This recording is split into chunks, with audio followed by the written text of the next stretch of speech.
నమస్తే అండి. నేను కిరణ్మయ్. భక్తి సౌందర్యానికి స్వాగతం. ఈ వీడియోలో మనము క్షీరాబ్ది ద్వాదశి వ్రత కథను తెలుసుకుందాము.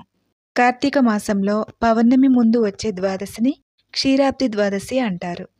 ఈరోజు సూర్యాస్తమయం అయిన తరువాత ఎవరైతే తులసి పూజ చేస్తారో వాళ్ళు అంతులేని ఫలితం పొందుతారని ధర్మరాజుకి వ్యాస మహర్షి వివరించారు. పూర్వము ధర్మరాజు రాజ్యాన్ని పోగొట్టుకుని తన సోదరులతో కలిసి ద్వైతవనంలో ఉండగా అక్కడకు ఋషులతో కలిసి వ్యాస మహర్షి వచ్చారు. ఋషులందరికీ సకల మర్యాదలు చేసిన తరువాత ధర్మరాజు వ్యాస మహర్షిని ఉద్దేశించి, స్వామి, మీరు ఎల్ల ధర్మములను ఉపదేశించదగిన మహానుభావులు. మీకు తెలియని ధర్మ సూక్ష్మములు అంటూ ఉండవు. మనుషులకు సర్వకామములను ఏ ఉపాయంతో సిద్ధిస్తాయో సెలవీయండి అని అడిగారు. ఆ మాటలకు వ్యాస మహర్షి, నాయనా, మంచి ప్రశ్న వేశావు. ఈ విషయము పూర్వమే నారద మహర్షి బ్రహ్మను అడగగా సర్వకామప్రదములగు 2 వ్రతములను చెప్పారు. అందులో ఒకటి క్షీరాబ్ది ద్వాదశి వ్రతము, రెండవది క్షీరాబ్ది శయన వ్రతము. అందులో క్షీరాబ్ది ద్వాదశి వ్రతము గురించి నీకు చెబుతాను విను అని వ్యాస మహర్షి ధర్మరాజుతో వ్రత వృత్తాంతము తెలియజేశారు. కార్తీక శుక్ల ద్వాదశి రోజున సూర్యాస్తమయం అయిన తరువాత పాలసముద్రంలో యోగనిద్ర నుంచి లేచిన శ్రీ మహావిష్ణువు సమస్త దేవతలతో మునులతో శ్రీ మహాలక్ష్మీదేవితో కలిసి బృందావనానికి వచ్చి ఓ ప్రతిజ్ఞ చేశాడు. ఏ మానవుడైనను ఈ కార్తీక శుద్ధ ద్వాదశి రోజు సర్వమునులతో దేవతలతో కూడి బృందావనంలో తాను వేంచేసి ఉన్న సమయంలో లక్ష్మీదేవితో కూడి తులసి పూజను చేసి తులసి కథను విని భక్తితో దీపదానం చేసిన వారు సర్వ పాపములు వీడి నా సాయుధ్యాన్ని పొందగలరు అని అన్నాడట. పతితుడైనను శూద్రుడైనను మహాపాతకము చేసిన వాడైనను కార్తీక శుద్ధ ద్వాదశి రోజున తులసి సహిత విష్ణువును పూజించిన వారి పాపములు అగ్నిహోత్రంలో వేసిన ప్రత్తిపోగువలే నశించును అని అన్నాడట. అందుకే అంతటి పుణ్యవ్రతమును మీరు ఆచరించండి అని వ్యాస మహర్షి ధర్మరాజుకు తెలియజేశారు. వ్యాస మహర్షి మాటలకు ధర్మరాజు, అయ్యా, ఈ వ్రతం చేయాల్సిన విధానం ఏమిటో సెలవీయండి అని కోరగా వ్రత విధానాన్ని వ్యాస మహర్షి ఈ విధంగా తెలియజేశారు. ధర్మరాజా, ఈ వ్రతమును చేయువారు ఏకాదశి నాడు ఉపవాసం చేసి ద్వాదశి పారాయణ చేసుకుని సాయంకాలం మళ్లీ స్నానం ఆచరించి శుచి అయి తులసికోట దగ్గర చక్కగా శుద్ధి చేసి 5 వన్నెల ముగ్గులు పెట్టి తులసికోటను అందంగా అలంకరించి లక్ష్మీ సహితుడైన విష్ణువును తులసిని భక్తితో సర్వోపచారములతో పూజ చేసి నైవేద్యంగా కొబ్బరి, బెల్లము, ఖర్జూరము, అరటిపండ్లు, చెరుకు ముక్కల్ని సమర్పించి తాంబూల నీరాజనములొసగి మంత్రపుష్పంతో సహా పూజ పూర్తి చేసి తులసి సహిత లక్ష్మీనారాయణ మహాత్యమును దీపదాన ఫలమును విని అనంతరము బ్రాహ్మణులకు శక్తి కొలది తాంబూలమును సమర్పించుకోవాలి. వ్యాస మహర్షి చెప్పిన దీపదాన మహిమ. కార్తీక శుద్ధ ద్వాదశి రోజున బృందావనం సమీపంన దీపదానం చేయాలి. లేదంటే తులసికోట దగ్గరైన దీపదానాన్ని చేయవచ్చు. ఒక దీపదానంతో సకల పాపాలు నశిస్తాయి. అంతకన్నా ఎక్కువ దీపదానం చేసిన వారికి అనంతమైన ఫలితాలు లభిస్తాయి.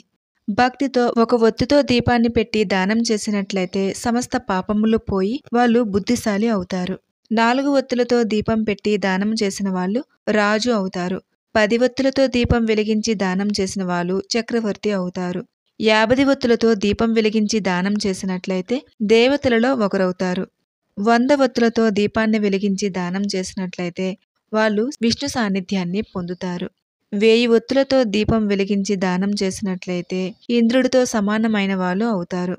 ఈ దీపదానంను విష్ణు క్షేత్రమందుగాని తులసి సన్నిధానం యందుగాని చేసినట్లయితే విష్ణులోక ప్రాప్తి కలుగుతుంది. ఆవు నెయ్యి మంచిది, నువ్వుల నూనె మధ్యమము, అడవి నూనెలు అధమము.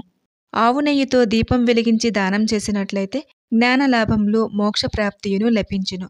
మంచి నూనెతో దీపం వెలిగించిన వాళ్ళకి కీర్తి సంపదలు లభించును. ఇప్ప నూనె ఇతర వన్య తైలములతో కార్యసిద్ధి కలుగును. ఆవ నూనెతో గాని అవిసె నూనెతో గాని దీపం పెట్టడం వలన శత్రువులు నశింతురు. ఆముదంతో దీపం పెట్టడం వలన సంపద, కీర్తి, ఆయుష్ క్షీణమగును. గేదె నెయ్యితో దీపం వెలిగించడం వలన పూర్వము చేసిన పుణ్యము కూడా నశించిపోవును. బర్రె నెయ్యిలో ఆవు నెయ్యి కలుపుకొని దీపదానం చేయటం వలన దోష పరిహారమగును. దీపదానం వలనే ఇంద్రాదులకు కూడా వాళ్ళ పదవులు లభించాయి. ద్వాదశి నాడు దీపదానం చేసిన దీపాల వరుసను ఎవరైతే చూసి ఆనందపడతారో వాళ్ళ పాపాలన్నీ నశిస్తాయి. ధర్మరాజుకి వ్యాసుడు చెప్పిన తులసి మహాత్యము. కార్తీక మాసంలో తులసి పూజ చేయువారు ఉత్తమ లోకమునకు పొందుతారు. ఉత్థాన ద్వాదశి నాడైనను తులసి పూజ చేయని వారు 1,000,000 జన్మలు చండాలులై పుడతారు. తులసి మొక్క వేసి పెంచిన వాళ్ళు దానికెన్ని వేలు పారునో అన్ని మహాయుగములు విష్ణులోకమందు ఉందురు. తులసి దళములు కలిసిన నీట స్నానమాడిన వాళ్ళు పాపములు వదిలి వైకుంఠానికి చేరుకుంటారు. తులసి ఉన్న చోటునకు యమకింకరులు కూడా రాలేరు.